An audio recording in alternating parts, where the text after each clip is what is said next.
were just cleaning up after dinner, and something went click, and we have no power. And I got all the gear out to diagnose it. Turns out it's the I'm convinced it's this master switch here, which does not go click correctly. See, this other one here has a really solid, good feel to it, and that's how this one used to feel. Thing is, we didn't touch this at all. It just, the whole system just shut down, and we heard some kind of click or some, you know, type of sound like that, and all the lights went out. Everything stopped working. And anyway,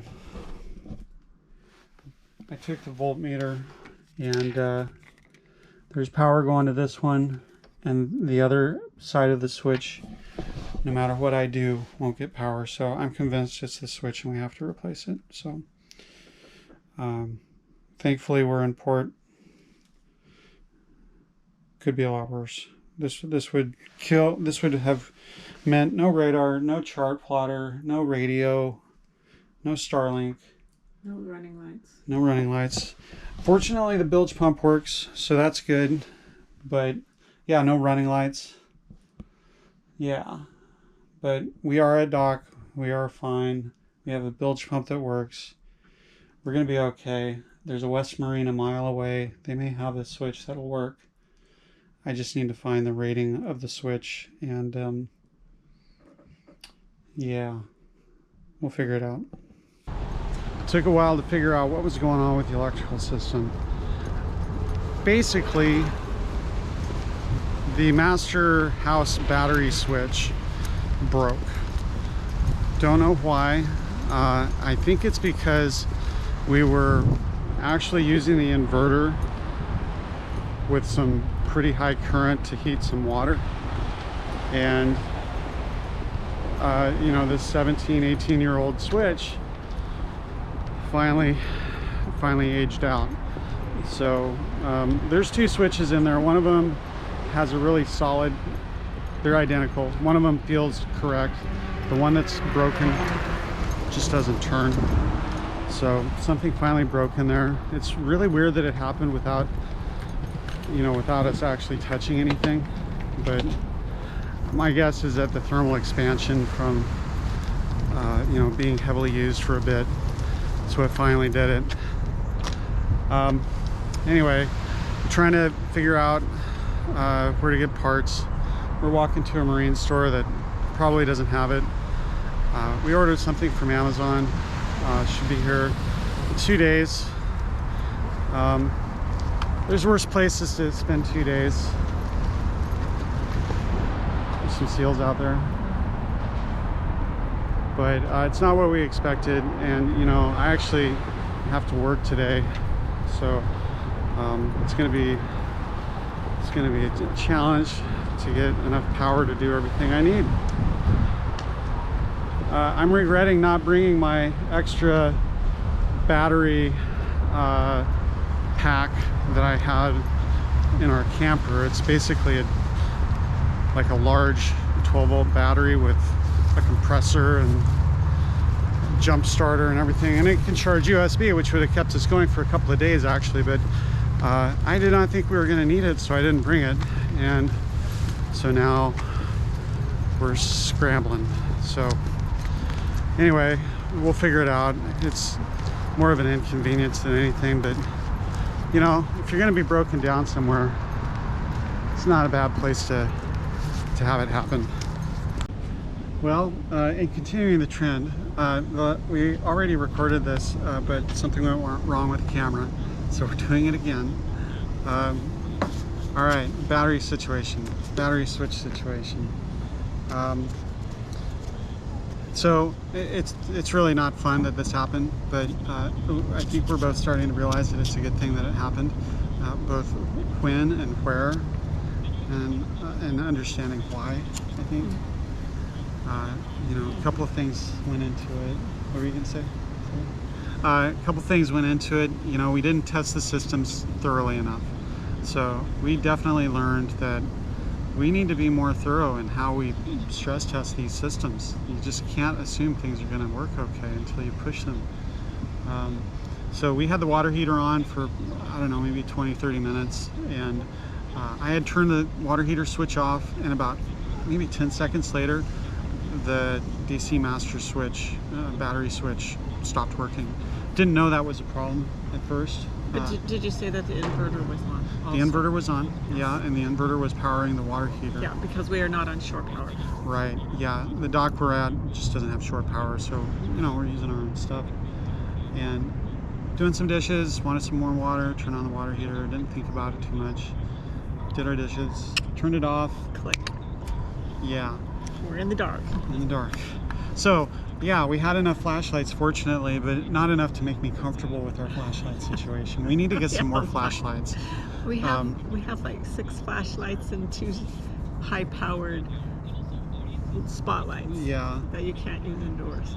Yeah. Too bright. Could still use more. Anyway. So yeah, the first reaction is a bit of panic, like what the heck's going on? The second is quick look at the bilge, make sure nothing crazy is going on down there, and that was fine. And then we started, honestly, just like a bit of shock, like what do we do? Yeah, Right? there was a few moments of stupor, Yeah, trying to process what could have happened and and what to do. what to do. There was no crises. Yeah, Nothing was on fire. We weren't sinking. right. But there was a couple of minutes there where we didn't know how Yeah. big of a problem it was and how concerned we should be Mhm. and how much panic we should have, and you know, so fortunately we both kept our cool. We both approached it pretty systematically, which I think is super important and helpful, because we could have freaked out and just like, you know, not solved the problem, but we got focused and we solved the problem, or at least understood the problem. So thankfully I'm familiar enough with electronics, to electrical systems, to break out my multimeter, sort of start establishing a set of facts about the situation, because that's how you solve these problems. You get the data. And so I put the multimeter on, traced from the battery to the first point of contact, which is right in front of the battery shunt, which monitors our battery usage. It had charge.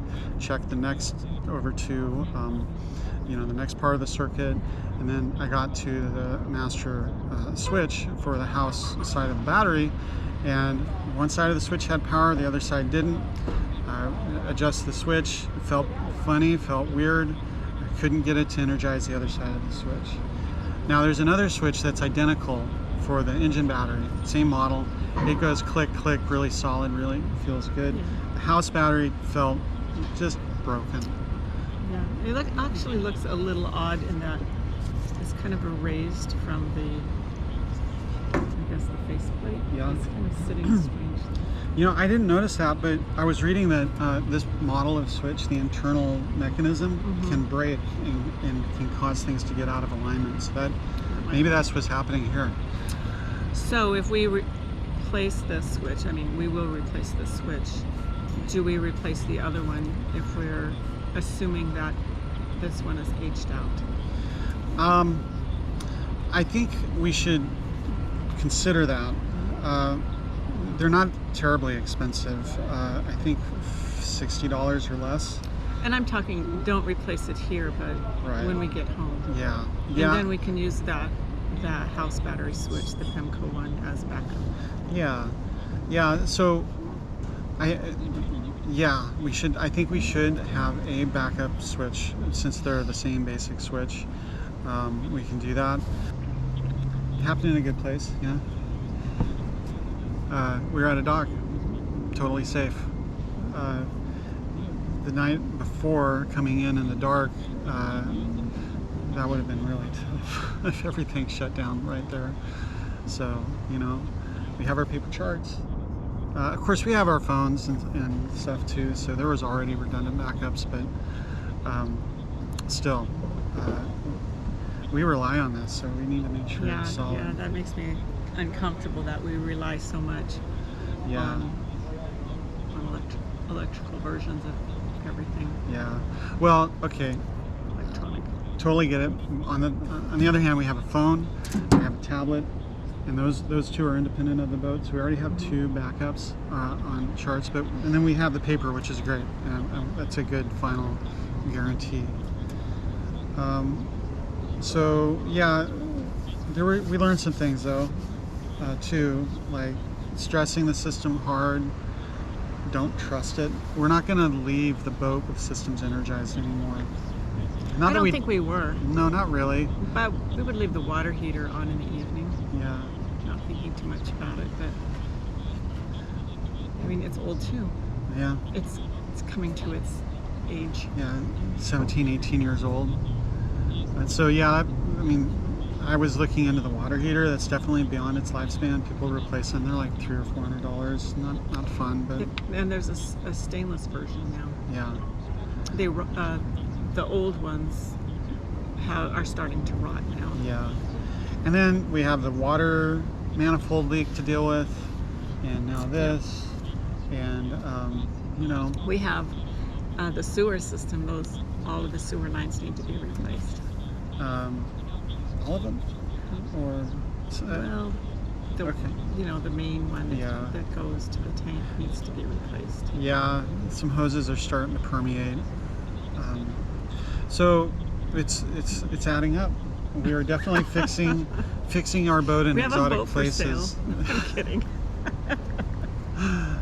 Are you still? Is this too much? As you said, it's No, not it's bad. not too much. It's No. fine. You know, if we hadn't built that van before, this would be a lot scarier, I think. But Yeah. we understand the problem. I think that's the Things- most important. Yeah, things break. Yeah.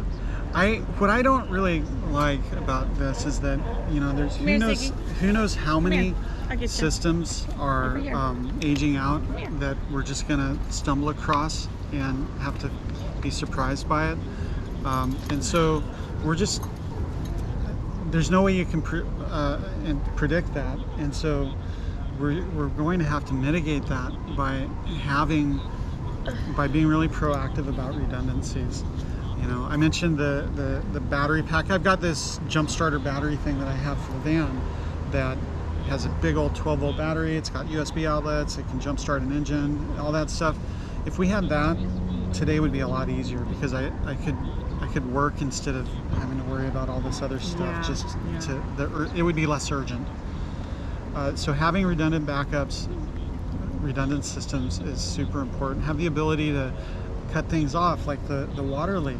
Being able to just have a valve on each one of those manifold outlets would be really handy. Things like that, just to be able to control what's going on with the system is good. Yeah. But you don't want to overdo it though too, because like the plumbing fittings, right? You don't want a million fittings to go bad either. So Right, you don't want to add fittings, but that manifold, you can buy one now that has a little stop box on it. okay, yeah. So anyway, lots to figure out. Hopefully, it won't take too long. We're really close to home now, so I kind of want to just get I could home. just rent a car and go home. See ya. Wouldn't want to be ya. Well, it's beautiful here, so we're gonna try to enjoy it at least a little bit, and get home soon.